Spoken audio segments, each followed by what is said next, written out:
I think experience is an encounter. So it's not a thing. It's not something that we get put in touch with or comes onto a radar or anything like that. It is an encounter between my consciousness, your consciousness, anybody's consciousness, and the rest of the world. And out of that encounter comes my experience. And indeed, the way in which we see and understand what it is we're encountering depends on many, many factors. I have written a great deal about the importance of the kind of attention we're paying at the time. And that seems to me to indicate once again that the nature of our consciousness, the way it's disposed, makes a difference to what it is that is in our experiential world. So it is a bit of a mystery that you and I, we are conscious beings, and there are billions of human beings who are also conscious. They have their own thoughts and feelings and sorrows and joys, and there are billions of animals, all with their own wildly different ways of experiencing their lives. What is consciousness? How did it come about? These are some of the biggest questions that we can ask in life, and I am really excited and privileged to be talking to Dr. Iain McGilchrist, who is one of the leading thinkers in consciousness thinking, and we are going to get deeper into these mysteries. And I would love to start, and I think is an important principle with any kind of philosophical debate, is to really understand the opponents and supposed opponents and what they think. And the materialist position of that consciousness came from, unconscious materials. So through the process of evolution, neurons and brains were created, and then the emergent property from that was conscious experience. I don't fully get how something can come out of nothing, and we will get into your thoughts on that. But what I'd love for you to start off with, Dr. McGilchrist, is, could you give me a strong man version of the materialist? Like, why do they believe what they believe? Like, what's your best way of explaining their position? Well, they start from a standpoint that at least we know what matter is, and we don't know what consciousness is. This would be, I think, what they would say. And so somehow the thing that we don't seem to know must come out of the thing that we do seem to know. And so at some point, consciousness must emerge from mere matter. And how that happens has never been remotely satisfactorily explained. But that is the position, and I think it has a number of features. It's very typical of thinking between about the 1700s and the early 1900s. In other words, it's still within a sort of assumed set of axioms and principles, which one might call Newtonian. And of course, Newton was a very interesting man who thought there was a lot more than matter. But nonetheless, let's just call it the Newtonian view. But there are a number of things that seem to me strange about it. Do you want me to go there, or? Yeah, well, consciousness comes out of material stuff. And the assumption being that we know what material stuff is. Yeah, so I guess, let's go into the challenges. Like, why doesn't that make sense? Because I think I don't even know what that means, that unconscious material creates conscious experience. Like, I'm not sure they know what that means either. Well, that's really what I was getting at when I said that nobody has given a remotely credible account of how this could ever happen. And people have been trying hard for many decades, for centuries really, and they haven't come up with an answer. Well, I think there are a number of problems with this. You said in your introduction it's a mystery. Those, I think, were about your first words, which is interesting, because consciousness, I know what you mean. From this material standpoint, consciousness is a mystery. But from, to me, a more logical standpoint, consciousness is the one thing with which we are completely intimate. In fact, so intimate with it that it's very hard to objectify it. And maybe that's also an aspect of why it might seem mysterious. It's rather like asking fishes to describe water. It's the element in which we exist. But there is no reason to prioritize matter over consciousness. For example, matter is something that nobody has ever seen or experienced. What they have is, in their consciousness, they have come across elements in it which they describe as having material qualities. And that's perfectly fine, and that's what we do. But note that although we have direct experience of consciousness, and it seems to me consciousness is undeniable, there are some people who make a living out of denying that consciousness is real, but I don't know what they think they're doing in that case when they're talking and communicating and so forth, and thinking, one hopes. So we don't have direct experience of matter, but we do have direct experience of consciousness. The one thing that we know from the moment we're born to the moment we die is consciousness.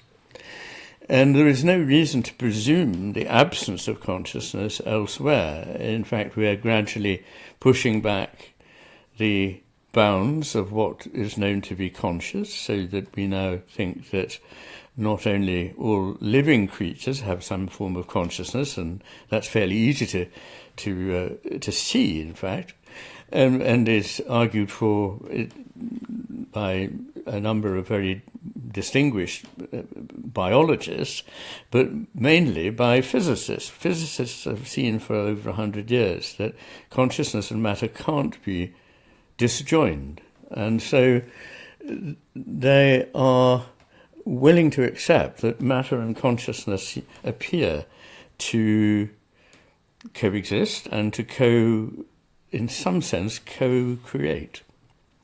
Now, quite how that is done is not so easy to say either, but because one can't get consciousness out of, I'll say that again, because one can't get consciousness out of matter by any way that we know, it's more logical to think that consciousness is primary, which I believe, and that matter is a phase of consciousness. In other words, that it is not a temporal phase, but a phase in the way that chemists and physicists use it. An example would be that we all learnt in school that ice is a phase of water.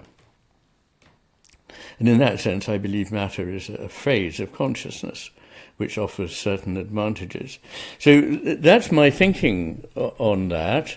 And it's hard to stop people trying very hard to get consciousness to come out of matter, but nobody has any conceivable idea about how that should be. And it wasn't believed before about 1600 and something. It's not believed after about 1900 and something by pretty much all physicists, and it's never been believed by any other people around the world. So it seems like a very local, time-bound, culture-bound phenomenon, this idea that there is only matter. Yeah, that's powerfully persuasive. I'd love to play a game with you, which is the game of where does consciousness start? And the game, we go from here, the present moment, where we're breathing and thinking and having an experience, like you said, we can be certain of that. And then the game is, where did consciousness appear? And what I'd love for you to try with you is I'm just going to say like different animals and see how far we go. And then for the materialists, where they said, where they think consciousness appears, and then maybe we can see, well, how far does it go? And you up for giving that a go? Well, I am, but I can save you a lot of trouble because I'm not going to suggest that it starts anywhere. I'm suggesting that it is foundational in the cosmos. And so we can spend a lot of time with you naming badgers and protozoa and all sorts of other things, but we won't really reach a conclusion. I think the hilarity of like where did the materialist say it starts? Because there's got to be there's something out of nothing, and I'm interested to imagine where specifically they imagine that happening. Like, what do you hear from the materialists of, like, this is it. This is the first consciousness, the first experience that evolved on our George, planet. as you know, that there are many scientists, and they all shift as best they can to answer this embarrassing question. And they used to say that a long, long time ago, people used to think that probably only humans had consciousness, and that animals had no consciousness, and therefore it was forgivable to do awful things to them. And indeed, I was astonished to discover when I was doing my medical training that until the 1970s in America, and probably even in Britain, neonates, very young babies, were operated on without an anaesthetic because although they appeared to be in pain, they couldn't really have any consciousness. And I'm very glad to say that that is absolutely not permitted. But it wasn't actually, I think, until the 1980s, or even 90s, that the APA in America declared that this was not something that should be carried out. So we have an inglorious history of denying consciousness to other beings. I think that I can't really speak for people that I'm not, because they say all sorts of things that don't make any sense to me. But all I would say is it's a dangerous game, because we can now see single-celled organisms making, this I'm talking here about particularly the work of James Shapiro and Michael Levin, and going back to Barbara McClintock's, the work for which she got a Nobel Prize back in the 1980s, where she showed that not a single-celled organism, but a fruit fly was able to make certain changes, and these changes were ones for which the organism, and it wasn't just fruit flies, but it was also other organisms, they could make changes that helped them survive, for which they were not, as it were, programmed by heredity, either those of their own kind, as it were, or by any experience, any prior experience. So they were able to creatively think of a way of avoiding a danger. Now, that in itself is extraordinary, and is perhaps a fairly good test of whether or not there is consciousness there. So it's no good starting with more advanced animals. The question really comes, so where does it start? And the only logical answer to this question is that it doesn't have a start during the history of the cosmos. It's there at the beginning of the cosmos. So we assume, on the basis of our conscious experience, that there are entities in the universe that have no consciousness and have no conscious experience. But we don't know that. It's just an assumption we make using our own consciousness to forbid that there may be other areas of consciousness, or exclude that there may be other areas of consciousness. So, as William James said, you can't have sort of a little bit of consciousness. You can have degrees of consciousness in that sense, but you can't have a moment at which there's no consciousness and then suddenly there's a little consciousness comes into being. So it must be there from the beginning. Yeah, that landed powerfully with, even a single-celled organism responds to life creatively and does that through sensing. I mean, what would you say to the materialists that say, well, there's a difference between sensing and consciousness? So like my thermostat is sensing the warmth in the room and responds to that, or ChatGPT is, I was having great full-on chats about consciousness with ChatGPT today, and, ChatGPT is clearly intelligent, but, what's the difference between the human brain, a thermostat, and ChatGPT? They seem to be sensing intelligently, maybe not the thermostat, ChatGPT, intelligent, responding creatively. What do you see the difference as? How would you explain? Well, ChatGPT is an extension of your thermostat, just a very, very, very complicated one. In other words, there is a stimulus and a response, and a stimulus and a response is the basis of sensing, and it's also the basis of a sensor that we create. And in a way, ChatGPT, although it does very much more complex things than simply have a single response, is nonetheless responding to a great deal of outputs with something that follows from those outputs, or in its case, inputs from somewhere. It's responding to those in that way. The trouble is, of course, that we don't know. I mean, it's fairly clear that we can't know for sure whether AI has consciousness. I don't think it does, but whether it could have. The thing is, there will be no test whereby we can find out, because it can answer as much like a creature that had consciousness as you want, without actually having consciousness. In the 19th century, or perhaps even in the very late 18th century, people created ingenious talking heads, and they were very clunky machines, and they would utter words. And these were the very beginnings of AI, and it's just got much, much better. And it's approaching being able to copy human speech and human thinking better than those heads, certainly, but it will never achieve it, in my view. It will always approach asymptotically to become an ever better fake. I can't prove, and you can't disprove, any statement about whether that being will have consciousness, because with all due respect to Alan Turing, the Turing test is a complete non-starter.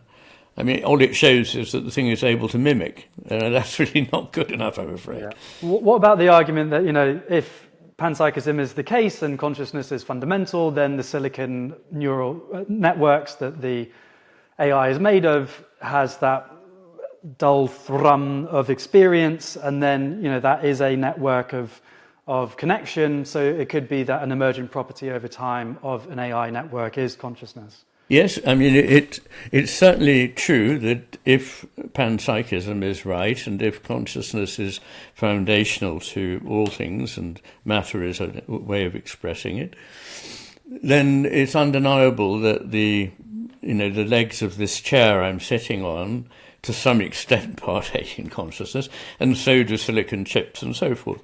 But I think we'd all agree that there's a distinction between the kind of consciousness that one finds in very simple organisms and ours, and further between inanimate objects and ours. So whatever that consciousness is, we're not talking about something like our human consciousness, and it's that, I suppose, that people are... I mean, the strong claim by materialists would be that consciousness could somehow be generated by the silicon chips.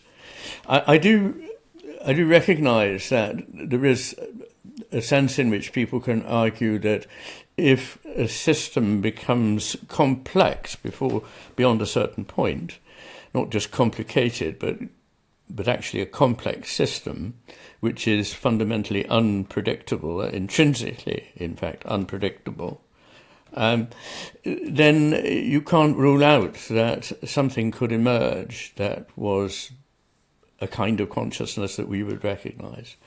I think these things can't be ruled out. I think that is true. Yeah. I'd love to explore how you see consciousness arising in the body. So an argument that a materialist has is that it's the brain. The brain is the thing, and you have the nervous system that gives signals, and then there's representations of those experiences happening in the body. But really, it's like there's a projector of those experiences onto the mind, and the brain is really where it all happens. But then in meditation, I have an experience of my toe itching. And I just did a Vipassana 10-day silent meditation retreat, and had experiences of me being this kind of field of sensation, arising and passing, arising and passing. So in the body, like how clearly the brain is important and vital. Where do you see that itch in the toe? Like, where is that experience happening? Is it in the toe? Is it in the brain? Yes. Perhaps I should just take this opportunity of glossing the last thing I said, which was that one can't rule out that in a complex system something may emerge. But I don't take a view that strong emergence is possible. It has to be, in other words, there has to be something in the system before the emergence from which one can, as it were, see how it is enough for consciousness to emerge.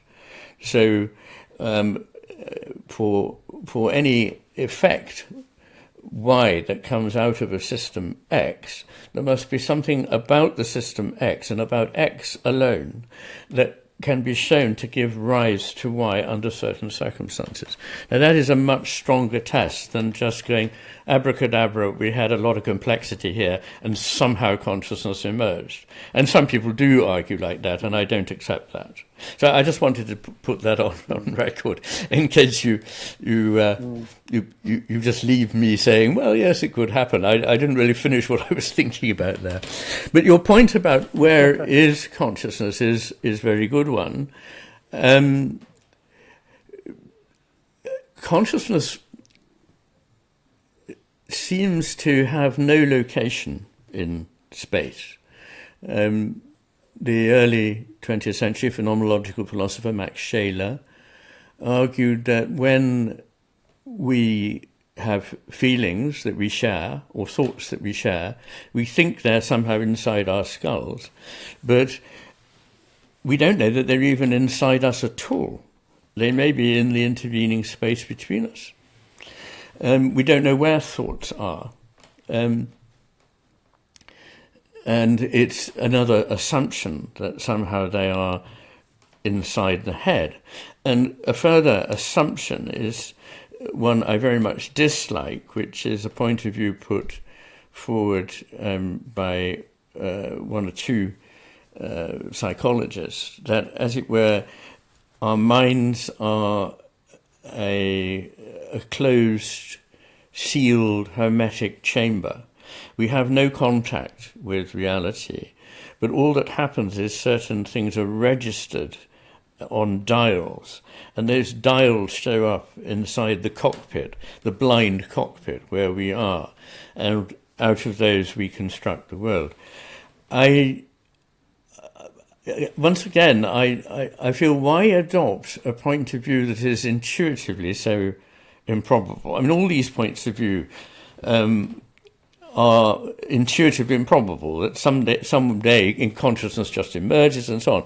But another one is that we have no contact with the world around us. Now, I mean, intuitions aren't always right, but when there's something very unlikely that you're claiming, that we have no contact, as it were, with the outer world, you've got to have a very strong argument for that, it seems to me. The onus is on the person who's arguing that. As you know... And by no contact, what do you mean? The contact of our consciousness with a field of consciousness? What do you mean by no contact? Well, what I mean is that it would help if I explained what I think experience is. So I think experience is an encounter. So it's not a thing. It's not something that we get put in touch with or comes onto a radar or anything like that. It is an encounter between my consciousness, your consciousness, anybody's consciousness, and the rest of the world around, however we phrase that. Everything that is not included within my consciousness. And out of that encounter comes my experience. And so, at one blow, one is saying, there is a meeting, there is an encounter here. It is not just a relay of something. And indeed, the way in which we see and understand what it is we're encountering depends on many, many factors. I have written a great deal about the importance of the kind of attention we're paying at the time.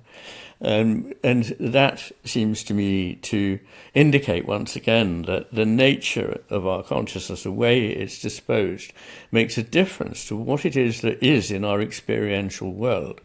So I don't start from the view, which seems to me counterintuitive and unnecessarily limiting one, that we make no contact, really. All we do is pick up material that's relayed to us on screens or dials.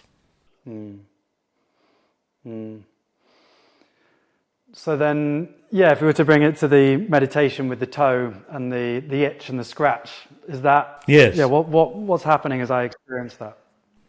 Well, I think the first thing is to dispel the idea that a lot of people have that somehow the unconscious is somehow a sort of murky area underneath the lit space of consciousness in which we live. And we wouldn't really want to go there. It would be like going into a dank cellar that's probably flooded and full of spiders. But in fact, almost all of everything we know is unconscious. It's not a realm outside of us. It's just that being conscious of something is very limiting because it focuses everything in your mind on that thing. When you're conscious of it, you are attending to it and thinking about it. And when you're no longer attending to it, you're no longer conscious of it. I mean, of course, consciousness, unfortunately, like all these words, has a number of different meanings. So obviously there's the unconsciousness that we assume a corpse has, and there's the unconsciousness which is rather different of somebody who's anaesthetized but still alive, and there's the unconsciousness of me while I'm sitting here. I'm unconscious of a number of things that are going on in this room because I'm focused on our conversation. So these are all different things, but it has been rather amusingly suggested by some psychologists that 99.44% of everything that we experience is something of which we are unconscious, but it goes nonetheless into that realm where we can access it and may be able to think about it or remember it or reproduce it at another stage. So you know that I have this view that the right and left hemispheres use their consciousness very differently. And in fact, the primary distinction between them is the way in which they dispose their attention towards the world. The left hemisphere being in aid of grabbing things swiftly and deftly, getting and manipulating the world. And that, of course, is terribly important for survival. And it's so important that one whole half of the brain is geared up to enable us to do that. And in service to that, it pays very sharply defined, highly focused attention to some very small thing that it wants, and it wants to get it quickly. Whereas the right hemisphere is looking out for everything else so that while you're getting your lunch, you don't become somebody else's. And so its attention is broad, sustained, open, vigilant, non-committal as to what it may find, whereas the left hemisphere only sees the things it expects to see. And this has consequences for the kind of world experienced by the hemispheres, which I can go into if you want, but if it's not a focus in this conversation, I don't need to do that. But what I am wanting to say for the purposes of this discussion about what's going on when you suddenly are aware of your toe is that you can think of the left hemisphere's attention as a spotlight that moves around in a world which is otherwise only minimally lit. And it's a bit like the idea of a stage. When the spotlight is in a certain place, that is certainly what you're focused on and what you see. But all the rest of the stage set and everything hasn't disappeared. It hasn't gone away. It's just not where the focus is now. And so when you suddenly feel something in your toe, it causes your consciousness to be alerted. There is something going on in my toe, and I need to know about it or to move my toe or get rid of it in some way. So I think that's what's happening, is the experience is perfectly real, and we're just not focused on it when we say we're unconscious of it. And I love the specificity of 99.44%. That's very funny. It's hilarious, isn't it? And yeah, I mean, it's like, and yeah, like I really hear I'll be talking to you, and then somebody over there will be saying something. Maybe we're in a cafe together, and it's only when they say my name that suddenly my consciousness becomes aware of that sentence. But then I've actually heard the whole sentence, and so actually my consciousness was always processing it, and I guess from that understanding, that's the right hemisphere. Always, it's being processed, but it's not being concentrated on by the conscious you until something comes up that directs the conscious you. Oh, and in a way, everything that the left hemisphere latches onto is something that was probably already sensed by the right hemisphere and brought into, called the attention of the left hemisphere to it. And if we could come to where is the experience happening? Because there are some arguments that say consciousness is distributed, and so the experience of pain is happening down, where it's in meditation I could feel the itch on my foot down there, but is that being represented by the brain, which creates like a 3D map of the body, or is the experience really happening there, and I'm like a field of consciousness in which I'm experiencing? Well, I like the term the field of consciousness because I think that is what we inhabit. I sometimes use the expression the field of me, which is everything that I'm aware of and not aware of, and my memories and all the rest, things that can be said to be part of what makes me, but are most of them absolutely not something I'm now aware of or can recall at will. But obviously, the phenomenon of the phantom limb, and so the limb has been cut off, and pain in the limb can be felt, even though the limb is no longer actually there. I think what that means is that the part of the cortex which is used to representing the limb and has since birth represented the limb is being stimulated, and not surprisingly, it carries on suggesting that there is a location for it. I don't think there's any great mystery about that. What do you see the difference between panpsychism and dualism? So you talked about how you see dualism, consciousness as being ontologically prior, matter is a phase of consciousness. How do you see like a dualist, old school dualist position be, humans have a spirit and animals are just automata? But then, a more distributed dualistic idea is that consciousness exists and interacts with the physical world, but they are different. So how would you explain the difference between that dualistic view versus the panpsychist? Well, once again, sorry to sound as though I'm splitting hairs, but there are different versions of panpsychism. It's now become a fairly popular position for philosophers in the Western mainstream to hold, which is interesting. I think largely because of the point that it is impossible to find a place where it starts and irrational to suppose that we're going to find such a place. And it is more rational to suppose, as has been widely believed by humanity for thousands of years, that consciousness is everywhere, that things partake of it to a lesser or greater degree. And just because other things don't seem to act in the way we act when we are conscious doesn't mean to say they don't have consciousness. So panpsychism, I think, in the best version, suggests to me not that matter and psyche are separate and that psyche just happens to be everywhere where matter is. That is a kind of dualism. But I believe that, if one had to put it into a wretched category, I suppose one would say my position is a dual aspect monism.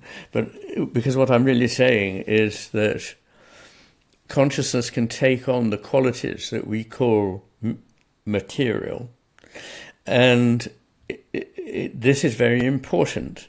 And what that suggests to me is that matter and consciousness are never completely separate. There never was, there never will be matter that has nothing to do with consciousness.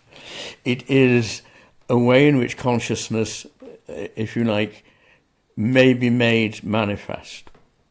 And it has certain qualities, above all, qualities of providing a degree of limitation, resistance, boundariedness to our awareness, our consciousness. I can think anything I like, whether it's possible or not, but I can't put my hand through the table that I'm sitting at. It resists and simply won't be hearing about it. So there's that. And I think the other really important thing is that it enables something to have a degree of permanence. So there are things that we can more or less rely on for a while as being there. So they give form, if you like, to consciousness. Energy needs some sort of form. Just boundless energy produces nothing. It is not creative. In order to create, there must be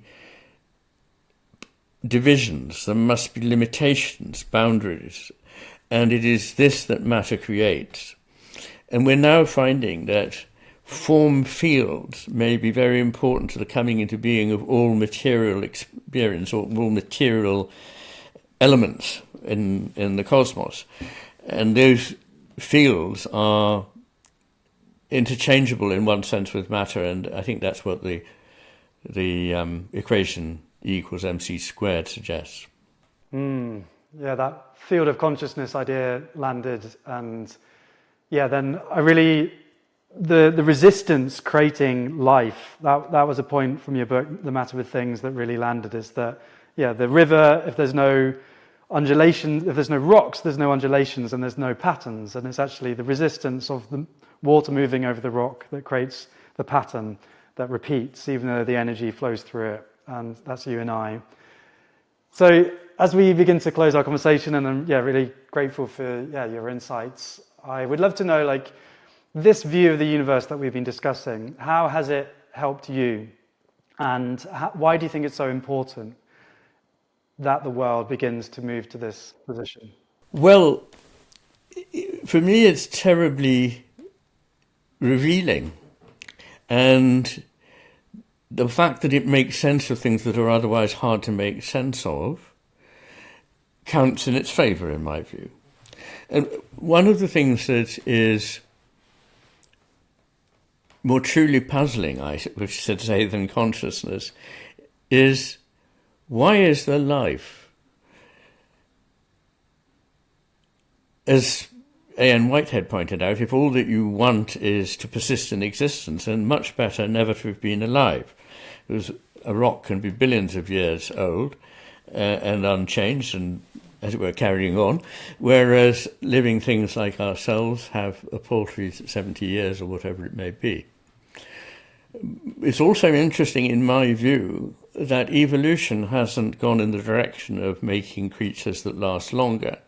So at the depths of the ocean there are actinobacteria, single examples of which may be 1 million years old. So they've done very, very well at surviving. But it seems that that is not enough. That what the creative process, and we call, okay, it's probably a religious term in origin, but I don't mind about that at all. The creation, the cosmos, the everything coming into being, seems to be a highly creative drive. The basic nature of the universe seems to be directional. In physics, things are directional and are attracted and make bonds. And every organism, from the down to the simplest single-cell organism, if you look at its behavior, you can see that it is constantly aiming towards certain ends. So everything has this purposeful nature. and at last biologists are giving up the pretense that there is no purpose in biology. I mean, they haven't really believed that. They've secretly failed to give it any cognizance for about 100 years, but they've now actually come out of the closet and said, no, obviously biology does have direction. But the thing that seems to me so interesting is that what we can offer, what living beings can offer, and the more highly evolved ones can offer particularly, is to reflect some of the basic values of whatever that creative ground of being is. And I can't, this is a realm in which I can't prove anything, but that's just because it is a realm in which it can't be proved. You have to believe what seems to you to make sense on the experience of everything you know and from the rest of life, and worrying about questions like, why is the life? And one thing that's happened to me in recent years, probably in the last 10 years, is that I've seen more and more that the things that I thought were so foundational, space, time, matter, consciousness, all these big questions, share alongside them things that are just as foundational, which are purpose and value. And unfortunately, we've got a culture in which people have said that values are just something that we made up. Now, this is for reasons of the scientific project, and it is not a criticism of science in any way that it starts from the standpoint that it is not going to introduce values into its judgments. It's going to try as far as possible to remain free of value judgments. And it's completely honourable. And I support that. But when you've said that, you have to accept that what you've just done is cut out of knowledge a knowing being. And that is quite a big thing to have cut out of it. And that being also embodies values. So the big distinction for me is when things come to the point when they can express and respond to purpose and value. And I think most living things, I mean, I wouldn't like to be adamant about where, again, this happens, but I think in their own way, pretty much any living being seems to have direction and, to some simple extent, purpose.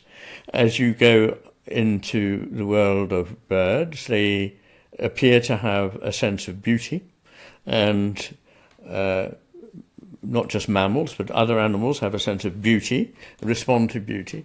And Darwin makes twice a brilliant and puzzled reflection in The Ascent of Man, where he says, he uses the word beauty on average every other page of that book, which is remarkable. So he thought beauty was terribly important, but he did ask the question, why is there beauty? Not given beauty, how can we use it in evolution by making a mate more attractive in a certain way, but why should there be the attraction of a colour or a sound or a shape or whatever it is? And I think that's a really, really good question. I mean, as usual, Darwin is far more interesting than the caricature of him put about by reductionists. Anyway, so I think what all this makes sense of to me is that I can, you can, we all can use the time we have here to cultivate and nourish values that are good ones, beautiful ones, and true ones, in as much as we can make that assessment. And that insight is, to me, as important as, I think, a fuller understanding, which I think I now have than I used to, of consciousness and matter and time and space. I talked recently to Louis Schwartzberg, who's the filmmaker who made Fantastic Fungi, and he has supported me with my film as well. And he talks, he's been taking a photo every second for the last 40 years, and he brings these photos together, recording plants and fungi, and brings them to life. And he marvels at how, beauty, like nature thrives through turning each other on through beauty. And he sees, like beauty being a something that exists and then is what drives evolution, as opposed to, beauty evolved because equals reproduction. It's like beauty exists, and now let's use it to find reproduction. So thank you for today's conversation. I'm really grateful for your work and your continued efforts. And I'd love to, the audience, what are you excited that you're working on, and can people find anything more in your world that they can keep learning with you? At the moment, I'm keeping a bit quiet about what I'm working on because I'm trying things, and Cool.